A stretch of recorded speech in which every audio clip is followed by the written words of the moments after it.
예, 반갑습니다. 방학탐동 중기전 추진위원 여러분. 제가 첫 번째 시간에는 오프라인 현장에서 뵀는데, 두 번째 시간에는 영상으로 대신 하게 됐습니다. 코로나19 상황이 쉽게 안 풀려서 뵙기가 좀 현장에서 뵙기가 좀 어려운데, 근데 한편으로는 무한정도 이 동기전 수립하는 것을 믿을 수가 없기 때문에, 일단 이번 8차는 강의는 제가 영상으로 진행하고요. 워크숍은 저희 퍼시테이터의 축진자 선생님하고 줌으로 진행하는 방식으로 진행이 될 것 같습니다. 그래서 제가 오늘 준비한 자료는 크게 두 가지인데요. 하나는 방학 3동의 로컬 데이터라고 해서 방학 3동의 객관적인 데이터를 조금 안내를 해드리고요. 또 저희가 2019년하고 2020년에 걸쳐서 저희가 방학 3동에서 방학 3동 주민자치회하고 지역의제 발굴을 좀 진행해 놓은 작업들이 있습니다. 그래서 그것들을 이번 워크숍 좀 하실 때 참고가 되면 하는 바람에서 그 자료까지도 좀 안내를 하는 그런 시간을 갖도록 하겠습니다. 예. 일단은 방학도 로컬 데이터부터 먼저 말씀드리겠습니다. 가장 기본은 인구예요. 어느 지역이든지 가장 기본은 인구인데요. 방학 3동이 2010년에는 32,700명 정도의 인원이 있었는데 2019년에는 28,780명 정도로 한 3천, 거의 한 4천 명 정도를 감소를 한 상황입니다. 그래서 인구 감소가 사실 상당히 좀 큰 편인데요. 사실은 이 인구 감소는 전국적인 현상입니다. 방학 3동만의 현상은 아니고요. 전국적인 현상이긴 합니다. 왜냐하면 지금 전국적으로 저출생 고령화 문제가 심화되고 있기 때문에 방학 3동만의 문제는 아니고 전국적 현상이라는 말씀을 다시 한번 말씀드리겠습니다. 그럼에도 불구하고 지난 10년간 인구가 4천 명 정도 줄어들었으니까 적은 게 아니죠. 꽤 많은 인구가 줄어들었다고 볼 수 있을 것 같습니다. 인구 분양비를 얘기를 했는데 어렵게 생각하지 마시고요. 왼쪽에 아기 사진이 있고 오른쪽에 이제 할머니 사진이 있는데 아기 사진, 대부분 유년 부양비를 얘기하는데 유년 부양비는 줄어들었고 반면에 노년 부양비는 6% 늘어났습니다. 이거는 한마디로 말씀드리면 결국 이제 고령화다라고 말씀을 드릴 수 있는 거죠. 그러니까 아이들의 숫자들, 그러니까 0세부터 14세까지 아이들 숫자들이 줄어들었고요. 반면에 65세 이상 인구는 그만큼 늘어났다라고 하는 그런 말씀을 드릴 수가 있을 것 같습니다. 그리고 노인 현황도 한번 저희가 체크를 해봤는데 고령화 맞물려가지고요. 2013년 대비 2018년에는 한 120분 정도 늘어났습니다. 지금 2018년 통계에서는 한 750명 정도 혼자 사시는 어르신들이 계신 걸로 나오는데요. 이 숫자는 사실 인구 대비 조건을 비중으로 놓고 보면 각 3동이 도봉구 14개 동중에서 가장 낮습니다. 어떻게 보면 고민을 더 하셔도 될 수 있겠다라고 생각을 하실 수도 있을 것 같은데요. 일단은 아마 모르는 거라도 2021년 오늘 이 독거노인 숫자는 분명히 더 늘어났을 거고요. 그리고 또 하나 우리가 고민해봐야 되는 것은 방학 3동이 전체적으로 아파트 중심 지역이기 때문에 독거노인의 문제가 잘 이 바깥으로 안전할 가능성이 되게 높다라는 측면에서 이 문제를 예를 들면 조금 더 심각하게 고려해 주실 필요성이 있을 것 같습니다. 그러니까 이 노후 저층 주거지나 단독주택 이런 곳에서는 혼자 사시는 노인의 문제가 바깥으로 노출될 가능성이 큰데요. 아파트의 특성상 혼자 사시는 노인의 문제들이 바깥으로 잘 안 드러날 가능성이 있다라고 하는 말씀을 다시 한 번 더 말씀드리겠습니다.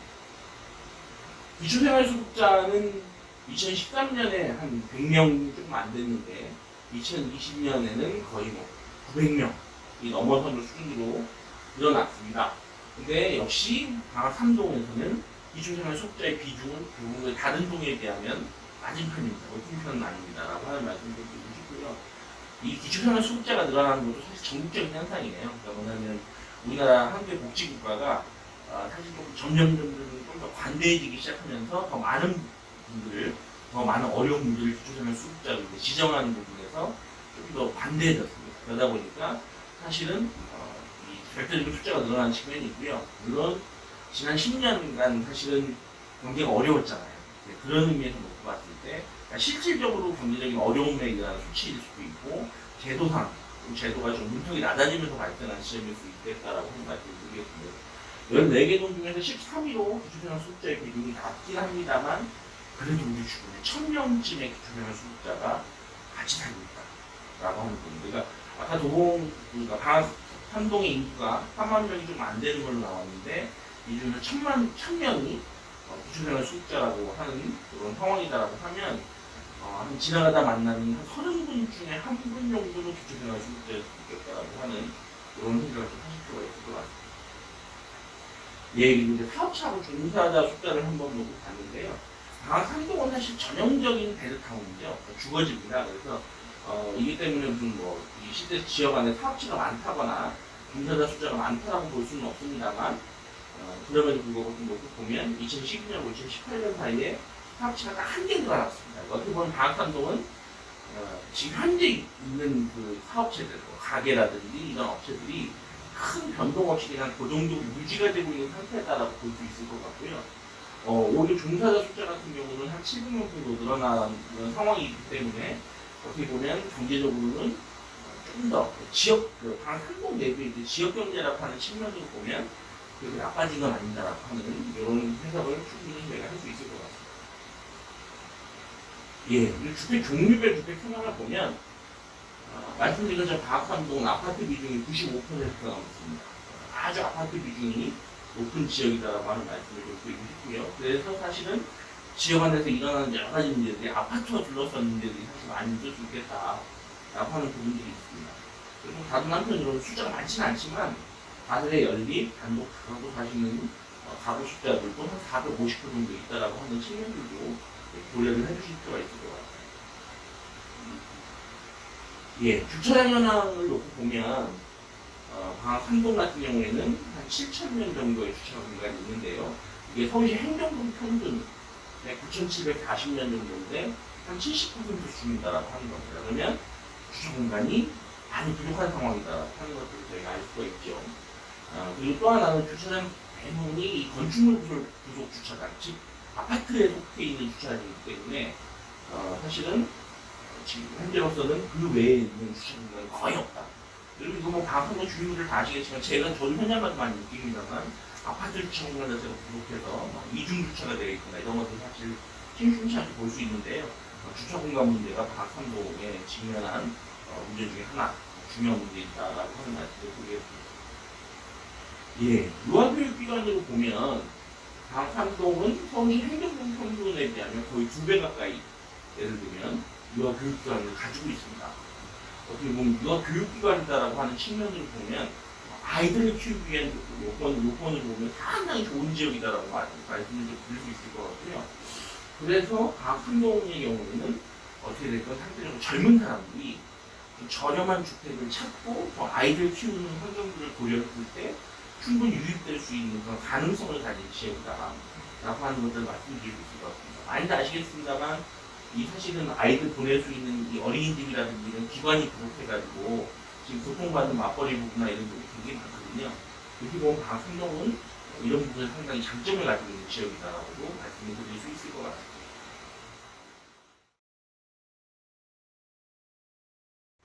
예, 좀 전까지 그 방학산동 로컬 데이터에 대한 말씀 좀 드렸는데요. 이번에는 제가 아까 말씀드린 것처럼 2019년하고 2020년에 걸쳐서 방학산동 주민자치회하고 같이 진행했던 지역 의제 관련된 안내를 좀 드릴게요.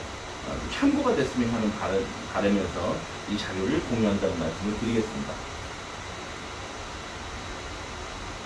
예, 가장 첫 번째 의제는 사실 보행 의제가 사실 많이 나왔었는데요. 보행 의제로서는 인도가 좁다라고 하는 거, 길거리 흡연 문제, 그리고 보행 환경이 불편하다라고 하는 이런 얘기들이 많이 언급이 되었습니다. 당시 저희가 설문조사를 진행을 했는데 방학산동 보행로의 가장 큰 문제는 무엇이라고 생각하십니까? 라고 하는 질문에 대해서 응답자들은 인도가 좁다라는 의견이 가장 많았고요. 또 CCTV와 같은 안전시설이 부족하다거나 가로등이 어둡다라고 하는 의견, 그 다음에 길거리 흡연자가 많다라는 의견이 그 다음 순서로 많이 나타났습니다. 예, 역시 좁은 인도하고 불편한 보행 환경 같은 경우에는 저희가 이 주민들하고 인터뷰를 진행했을 때도 역시 반복돼서 많이 나왔던 이런 상황이에요. 그래서 가장 불만이 많았던 게 뭐냐면 인도 관련해서 인도가 너무 좁아서 이런 부분들에서 불편하다라고 하는 말씀들을 저희가 현장에서 많이 들을 수가 있었습니다. 그래서 저희가 실제 그 당시에 현장 조사를 해봤는데 실제로 현장 조사에서도 곳곳에서 나타납니다만 여러 가지 실제로 인도가 너무 좁은 경우도 문제가 있었고요. 실제로 인도가 그래도 인정하게 됩니다만 가로수나 이런 것들의 위치 때문에 인도가 또 좁아지는 이런 상황들을 파악할 수가 있었습니다. 그래서 당시에 저희가 좁은 인도, 길거리면 불편한 보행 환경에 대한 이런 제언들을 드렸었는데 뭐 이런 내용들은 뭐 참고만 하시면 될 것 같습니다. 두 번째로 이제 교통 문제였고요. 교통 문제에서는 주차 문제하고 대중교통 접근성 문제가 많이 제기가 됐었습니다. 방학삼동에서 우선적으로 해결해야 될 문제가 무엇이라고 생각하십니까에 대한 1순위 질문을 한번 드려봤는데요. 첫 번째로 나온 게 주차시설이 부족하다라고 하는 거였고요. 두 번째로 나온 게 대중교통 노선이 부족하다라고 하는 거예요. 그러니까 합쳐보면 주차와 대중교통, 즉 정확적으로 교통에 대한 얘기. 사실 앞서 얘기했던 인도 문제까지, 보행환경까지 좀 합쳐보면 궁극적으로 방학삼동에서 가장 많이 고민하고 계신 문제는 이 교통에 관한 문제다라고 하는 부분들을 저희가 확인을 할 수가 있었습니다.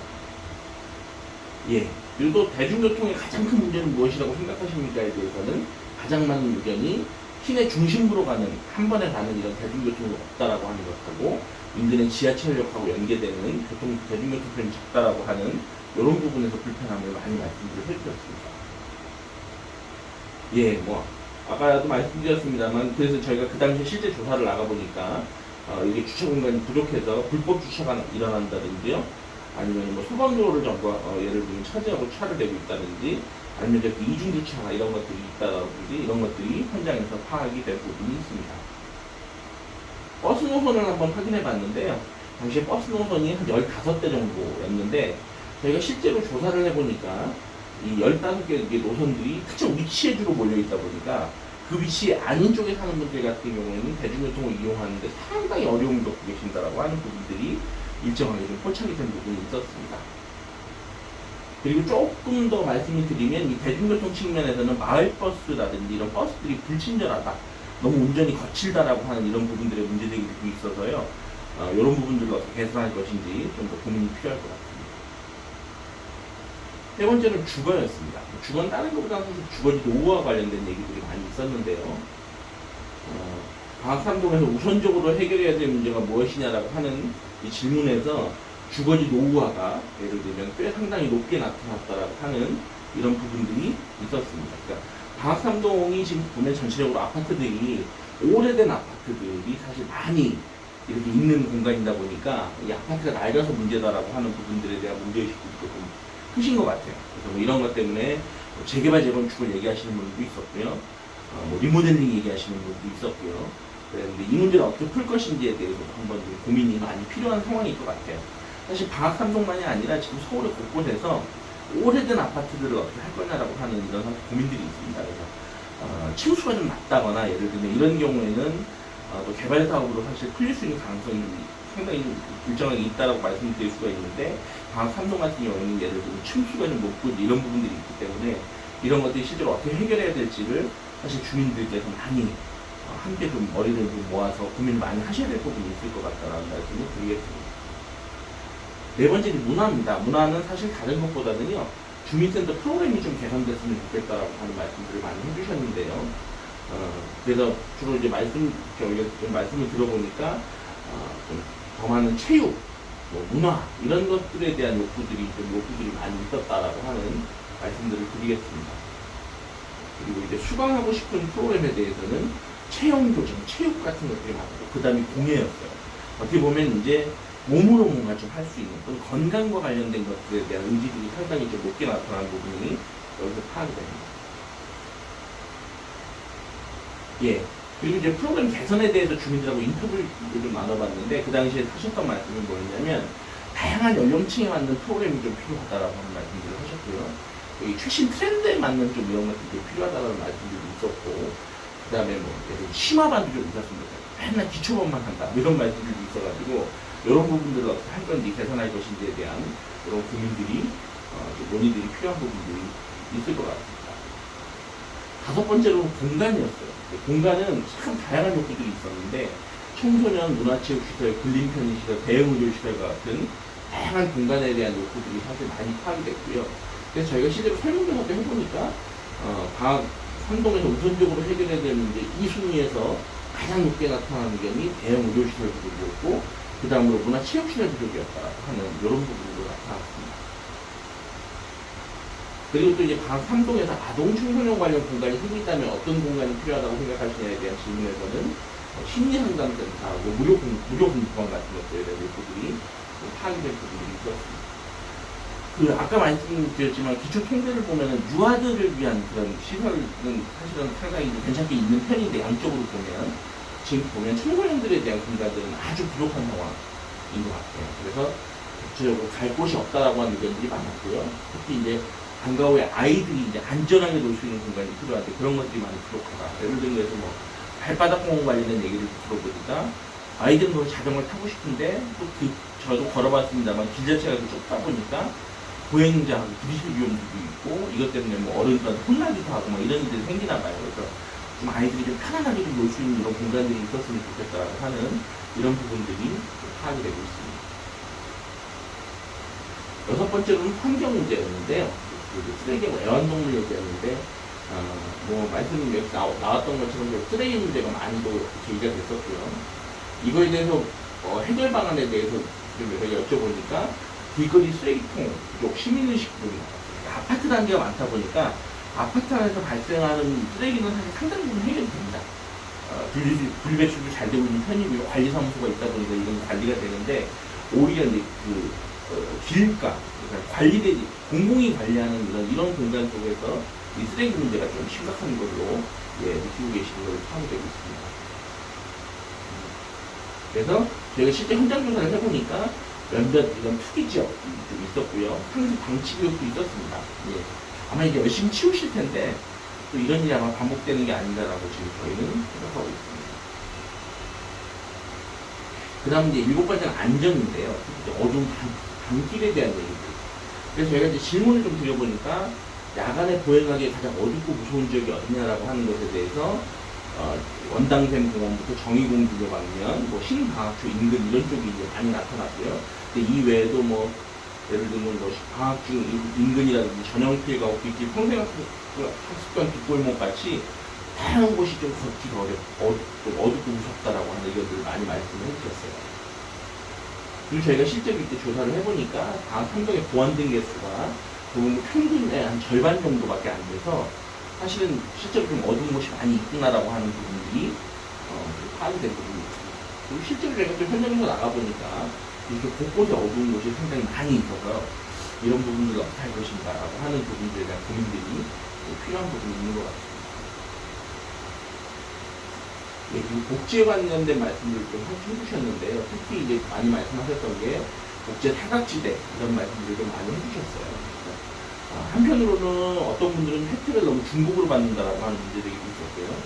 반면에 혜택을 받아야 되지만 못 받고 있는 분들도 많이 있는 것 같다라는 말씀들을 사실 해주셨어요. 근데 요 의제는 정말 중요하고 필요한 의제이긴 한데요. 사실 복지 의제라고 하는 것들이 개인정보의 문제들도 좀 들어가 있기도 하고, 또 예를 들면은 이런 것에 예를 들면 이 예산이나 이런 것들을 어떻게 확보할 것이냐에 따라서 여러 가지 걸리는 제약이나 이런 것들이 사실 많이 있는 의제라서 사실은 저희가 이 의제 발굴을 하면서도 이 의제를 해결하기가 되게 어렵다. 꼭 필요하고 해결하고 뭔가 나서야 되는 의제는 건 맞는데 사실 이 문제를 풀기가 쉽지 않다라고 하는 이런 부분들을 확인을 좀 그 당시에도 그런 논의를 했던 것이 기억이 납니다. 예, 이상 발표를 마치도록 하겠습니다. 강의를 좀 미리, 이 내용들을 좀 미리 한번 봐주시고요. 워크숍 때 유익하고 재밌는 워크숍이 진행되기를 바라겠습니다. 저는 또 다음번에 또 뵙도록 하겠습니다.